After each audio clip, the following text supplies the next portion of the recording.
निवडणूक आयोगाचं नवीन ॲप समोर आलेलं आहे। मताधिकार असं या ॲपचं नाव आहे।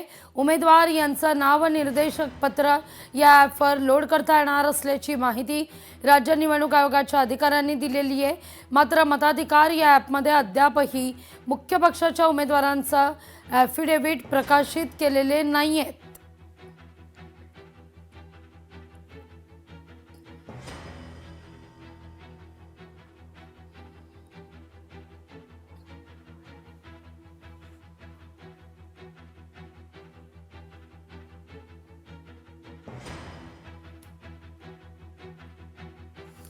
निवडणूक आयोगाचं हे नवीन ॲप समोर येताना दिसतंय, पण या ठिकाणी उमेदवारांचं ॲफिडेव्हिट अपलोड करण्यात आलेलं नाहीये।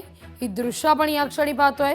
नवीन ॲप आता समोर आलेलं आहे निवडणूक आयोगाचं, पण त्या ठिकाणी मात्र उमेदवारांची अधिक माहिती अपलोड करण्यात आलेली नाहीये।